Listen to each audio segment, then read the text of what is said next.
There's something unsettling about a woman who refuses to explain herself, who moves through rooms like she holds secrets worth keeping, who makes others wonder what she's thinking instead of performing thoughts for their comfort.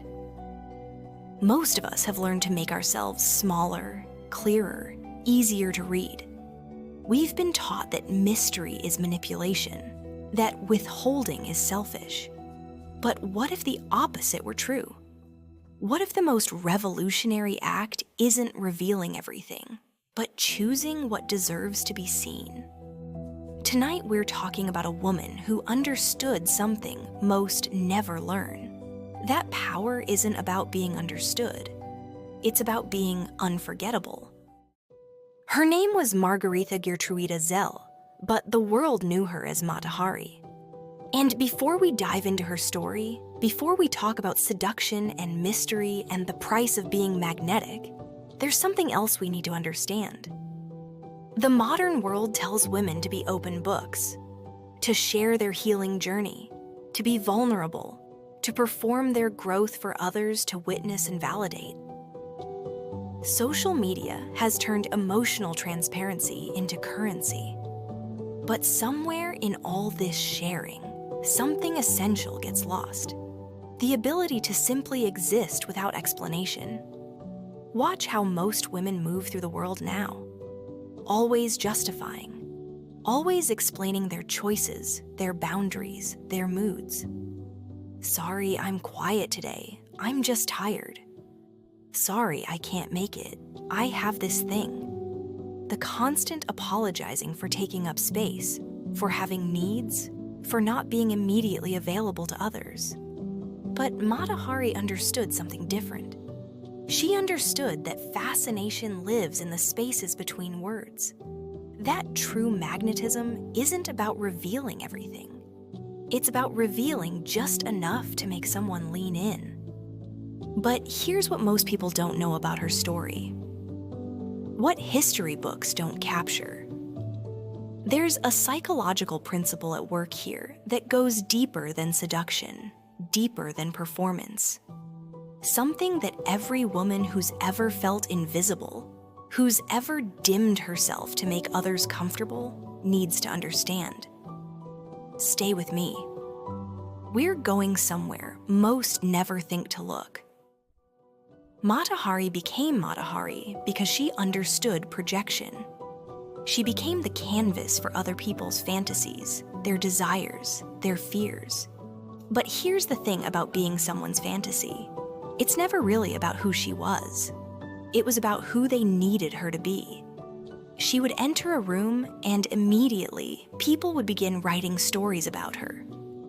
Her movements became sensual, whether she intended them to be or not. Her silence became mysterious, whether she was simply thinking or not. Her smile became knowing, whether she was hiding anything or not. This is what happens to women who refuse to shrink themselves. The world assigns meaning to their presence. They become screens for other people's projections. Think about it. How many women have been called intimidating simply for being confident? How many have been labeled cold for having boundaries? How many have been dismissed as trying too hard for putting effort into their appearance? Or not trying at all for choosing comfort over performance? Mata Hari weaponized this tendency. Instead of fighting against the stories people told about her, she leaned into them. She let them think she was exotic, dangerous, mysterious. She let them write her as the femme fatale, the seductress, the woman with secrets. But here's where it gets complex.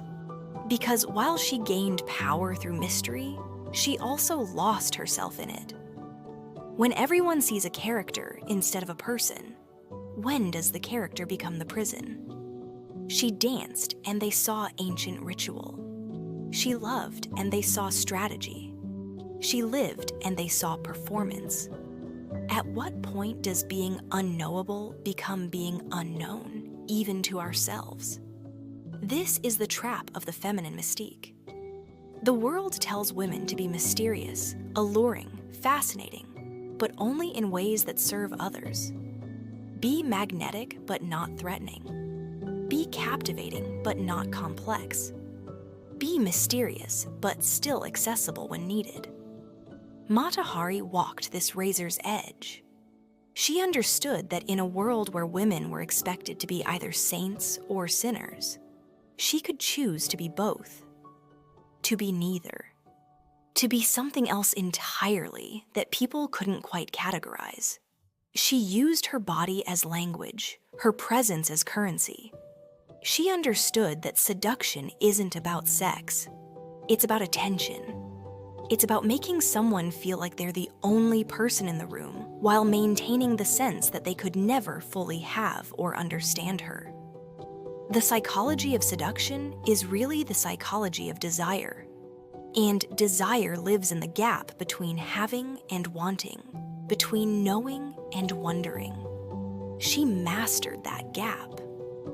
But here's what the history books don't tell: the emotional cost of being everyone's projection screen, of never being seen for who she actually was beneath the performance, of becoming so good at being what others needed that she may have forgotten what she needed herself. The tragedy of Mata Hari's story isn't just that she was executed as a spy, it's that she was executed as a symbol. She became the scapegoat for an entire society's discomfort with feminine power that couldn't be controlled or categorized. But here's what she understood that most women still don't: the power of selective revelation.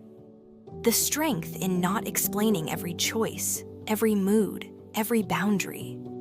The freedom that comes from letting others wonder instead of performing clarity for their comfort. This doesn't mean being manipulative or dishonest. It means understanding that not every thought needs to be shared. Not every feeling needs to be performed. Not every decision needs to be justified. There's strength in the pause before answering. Power in the space between question and response. Grace in the choice to reveal or withhold based on what feels right, not what others expect. The world is full of women who have learned to be open books, to share their stories, to be vulnerable and accessible. But there's something equally valuable in the woman who knows her own depth, who chooses what to share and what to keep sacred. Mystery isn't about hiding who she is. It's about honoring the complexity of who she is. It's about understanding that some truths are earned, not given freely. That some parts of the self are too precious to be displayed for casual consumption. Mata Hari's story ended in tragedy, but her understanding of psychological power remains. She knew that fascination lives in the unknown. That true magnetism comes not from revealing everything, but from being comfortable with the depths of who she is. Maybe the most radical thing a woman can do in a world that demands constant explanation is to simply exist without apology, to move through spaces like she belongs there, to speak when she has something to say and remain silent when she doesn't. To understand that being mysterious isn't about keeping secrets. It's about keeping some part of the self sacred, protected, whole. In a world that wants to consume every thought, every feeling, every experience, there's power in the unrevealed, in the unperformed, in the parts of ourselves that we keep just for us. The woman who understands this walks differently through the world. She doesn't shrink or explain or perform her depth for others to witness. She simply is. And that perhaps is the most seductive power of all. Sometimes the most profound statement is the one left unspoken. The most magnetic presence is the one that doesn't need to prove itself. The deepest truth is the one that lives in the quiet spaces between words.